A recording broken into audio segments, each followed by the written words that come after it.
Good morning, everyone, and welcome to this webinar on a lovely sunny Friday. I'm working from home today to get through lots of things in peace and quiet of my office at home. So I will dive into the presentation that I'm going to run through today. There's chat functionality in the webinar. If anyone has any specific questions they want to ask, please feel free to do so. But you will have an email at the end with a link if you would like to book a follow-up call with me. So I will just share the presentation.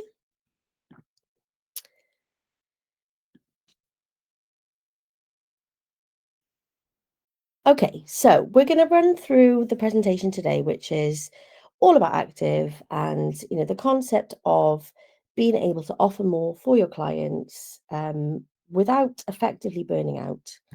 So if people don't know too much about me, I will go through this very quickly. I'm Katie Bullen and I am the CEO of Activ Marketing. We are a marketing agency franchise approved by the BFA. I was a corporate marketing manager working for a global healthcare business, managing huge budgets, traveling the world, and freelance marketing life came to me when I became a mum for the first time. That was my story. Other people are driven to it for different reasons, but that was my start. So I'll go into a little bit more about what happened after that in a sec. So I have won various awards, which I'm really proud of. Best Leader in Marketing at the Global Women in Marketing Awards. That was under Activ in 2022. And I'm currently talking to them about how I can get involved this year.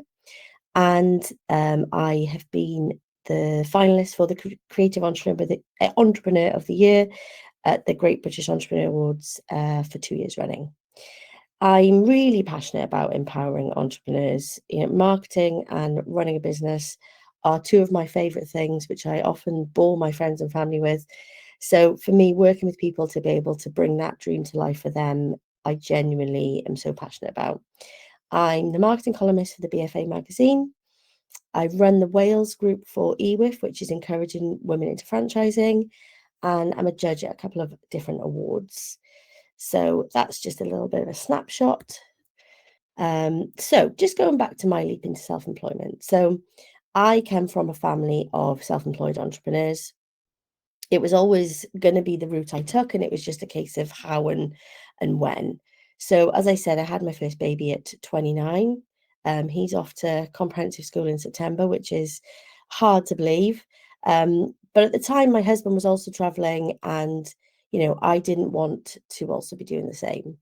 So I set up in my spare bedroom when he was 9 months old as a freelance marketer.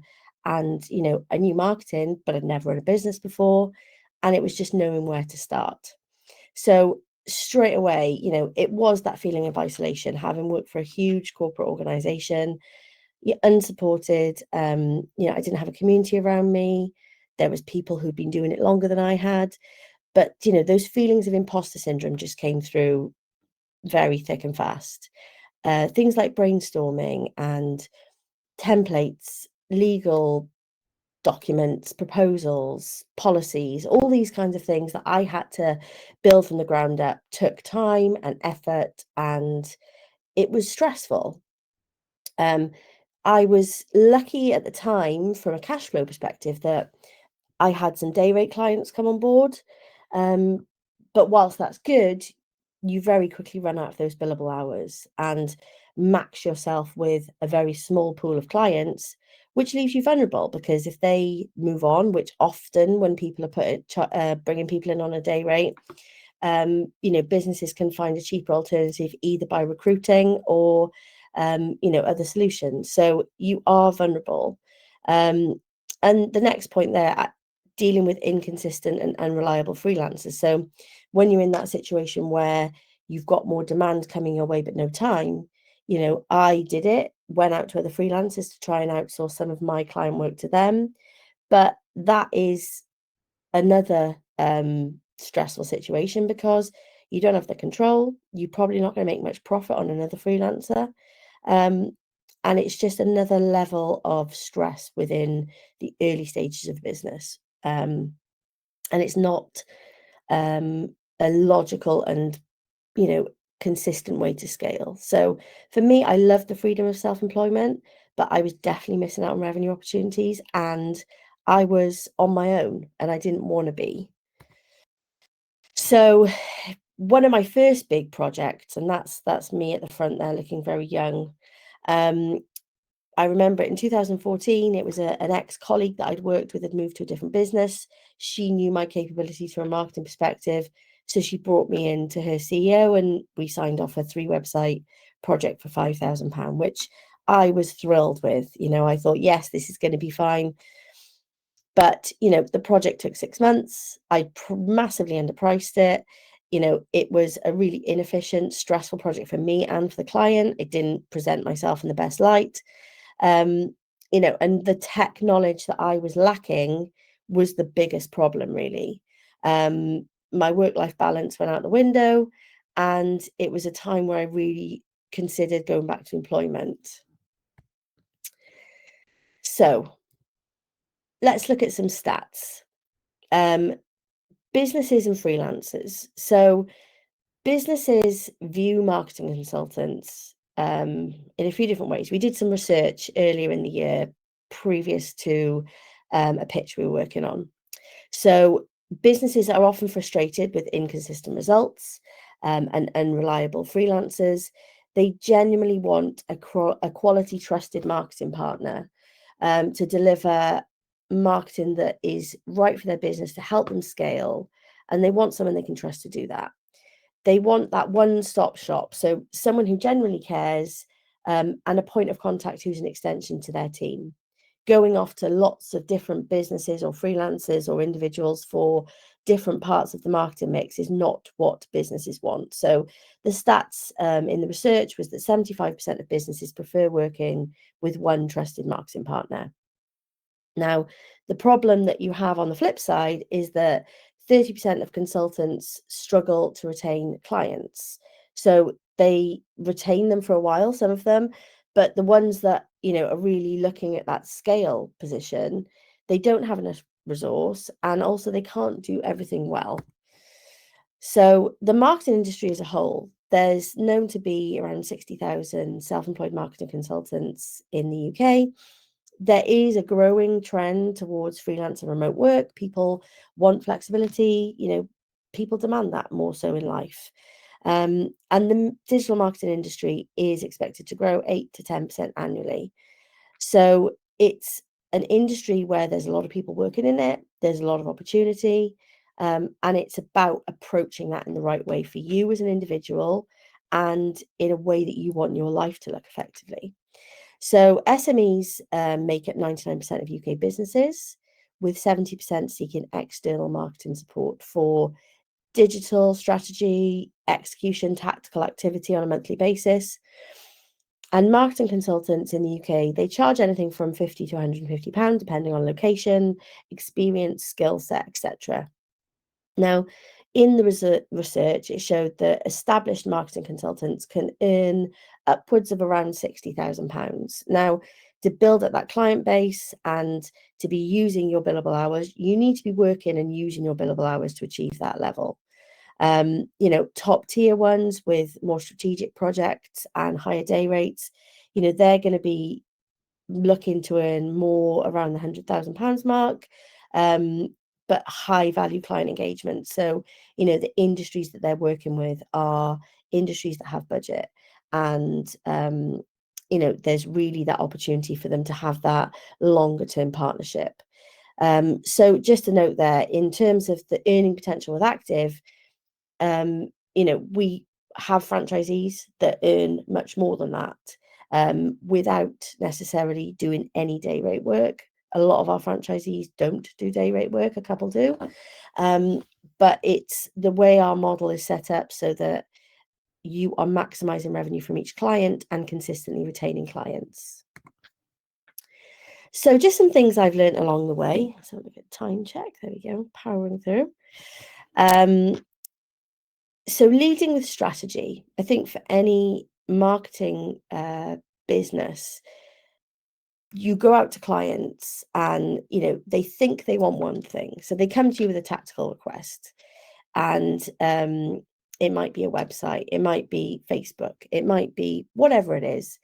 From their experience and their knowledge of marketing, which we have to remember that a lot of business owners don't have the experience, they're actually making a decision for a request to a marketing support person based on just what they think. It could be something that they know and they could be a reliable source of information, or it could be that they're talking to a friend in the pub who has a business. They get a success with one method, their friend is urging them to do the same. Their businesses, their customer audience, their ideal customer profile might be completely different. So our job is to make sure that when anyone comes to us with a request, it's leading with strategy. It's not just about thinking they want Facebook, we give them Facebook. And there's a few reasons for this. Leading with strategy gives you the opportunity to upsell additional services that truly help them.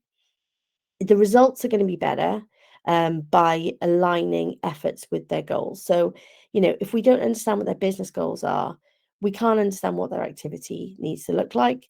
And to do that, we need to talk strategically with clients. It also gives us the opportunity to grow with them as their business evolves.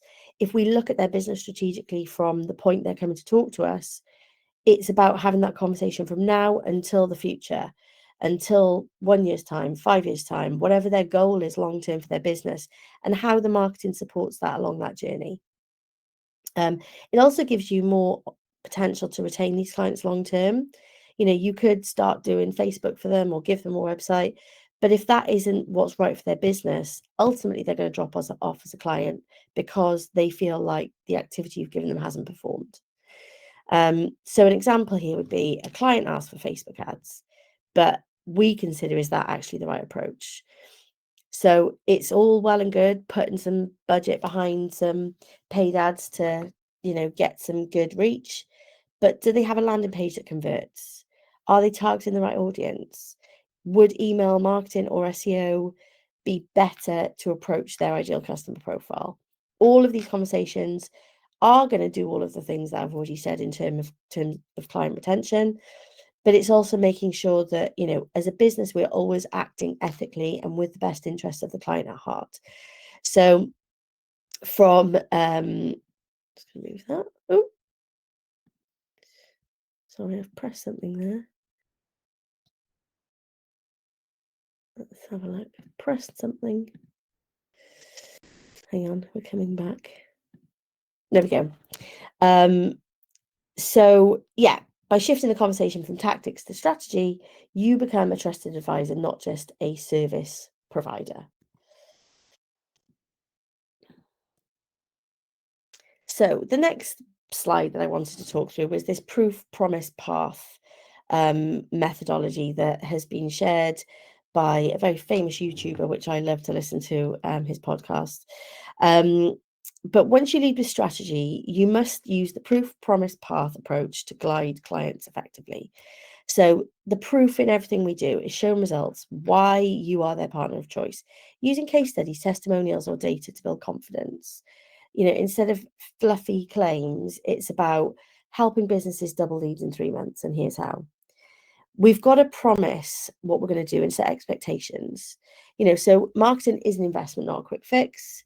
One ad won't transform your business, but a strategy will deliver consistent results.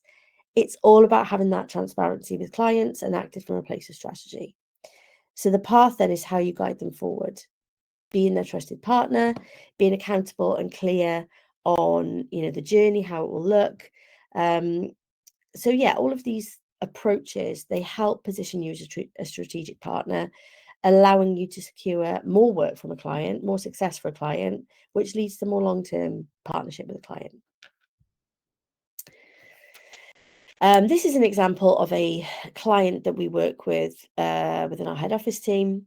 And it just goes to show the importance of, no client is a client that shouldn't be given the focus and attention strategically. So this was a client that came to us when they were very new to marketing. They were scaling their business, and they didn't have a website, or it was all very early stages. So we did in year one a basic website for them, and hosted it, and a couple of other design bits and bobs.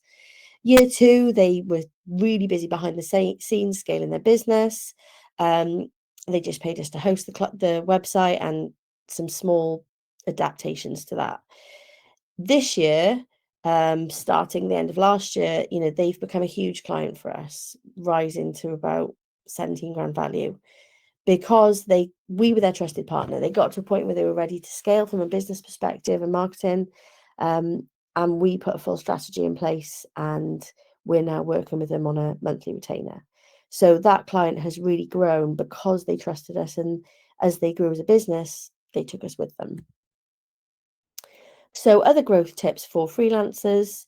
Freelancers can be limited by billable time, days work, time off. We've got one franchisee this week. She's off on holiday for 2 weeks, and she's been able to put her out of office on, and she's taken advantage of our holiday cover so that she can actually switch off from her huge client base. And yeah, there's other ways to build value into a business. So having contracts in place, working on retainers, as well as ad hoc projects, and focusing on long-term client value, as the example in the last slide. It all helps to build a more consistent and sustainable marketing business, which is what we work with our franchisees on. Outsourcing administration, accounting, for example, things that are taking a lot of your time, where it's worth you paying somebody else to do it because you can make more money doing the other side of things that your business that you're good at. Diversifying your offering, clients like one point of contact, as I said. So wider range of services. That's the best way to be able to upsell to existing clients. Investing in your personal and professional growth, that's really important. We have to make sure that as marketers, we are on top of new industry trends, what's going on, to maintain those clients long term. Brand identity is also really important, and sharing everything around that to do with your values, your success stories, and your great work that you're doing in your community, etc. All of those help to show clients that you are a business that they want to work with.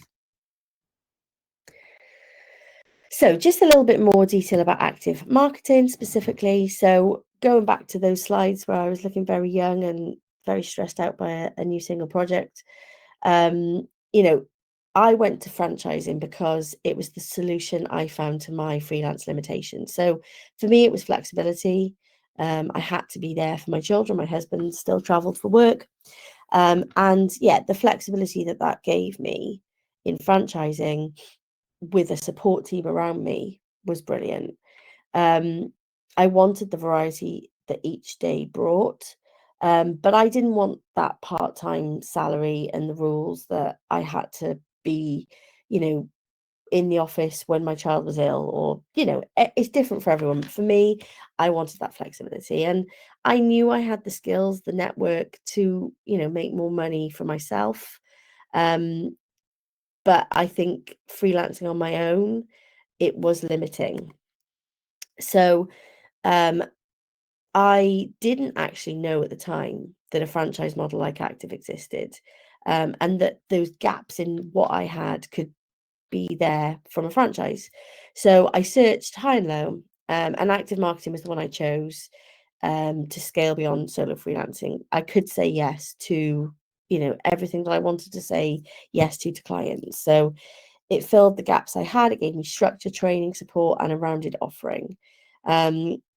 The training and support wasn't what it is now, but at the time, because of my skill set, the training was where it needed to be for me from a technical perspective, mainly.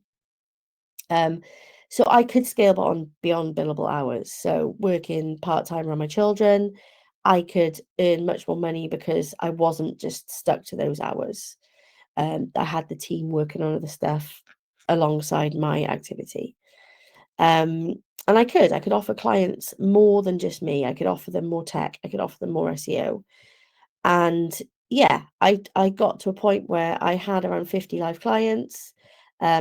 always worked part-time as I had 2 other babies along the way, and turned over 6 figures in my territory in South Wales.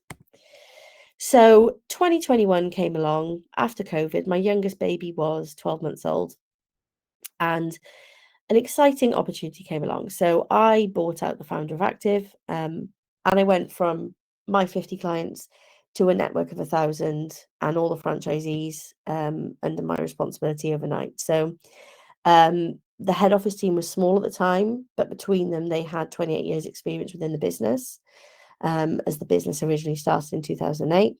And at the time, Activ focused on websites, hosting, and local SEO. So I knew there was so much more potential to enhance this business to make it this full marketing agency franchise that it is today. So now in 2025, we are a team of, I think the head office team is maybe 11 or 12. And the franchisees now benefit from proven systems that prioritize long-term client relationships. So there's structured onboarding and business processes for everything that we offer. Marketing and business training, which is all delivered through our learning management system. Access to the team to delegate work for their clients. Ongoing tech support and back office systems. Everything from CRM and marketing hub through to community platform, learning, as I said, diary management, everything. It's a really comprehensive tool that we plug on for you, build into your territory with data for local businesses that we target through strategic marketing, and we train you how to run the business. So you also benefit from the brand also. We have had real traction in the last 12 to 18 months, with recognition within the industry, within the BFA. We're getting invited to present things. I'm presenting a masterclass next week for the BFA's Wellness Week. So Activ Marketing really is leading the way in terms of marketing as a franchise, and it's a really exciting time. So our accelerator program is one of the things which is really exciting. So yeah, we had a professional video production company come in to film all of our training content. Before, it used to be that it was all delivered live, but obviously as new franchisees are now joining, everyone needs to start that training journey at the same point. So that's why it's all been filmed, so that everyone gets that at the right stage of their journey. These are accompanied with workbooks so that you can work through them at your own pace. Then there's 2 live Q&A webinars each month, and coaching so that people can also look at other elements of personal growth. There's a lot more to share, but just looking at time, that's where I'm kind of up to now. I will just stop sharing this. Now, let me see. Does anyone have any questions that they would like to go through specifically now? Or you can add them to the Q&A if you'd like. If not, you will get an email after this with details of how to book a one-to-one call with me. There'll be details in there of how to sign an NDA, which allows us then to share more financial behind-the-scenes information, which is really useful for making that deeper decision. So if no one has any questions, let me check the Q&A. I don't think anyone has put any questions in now. Yeah, so I'll finish up now. But as I said, you'll get a link. So I hope that was useful. Thank you very much for joining today. And I will be in touch shortly.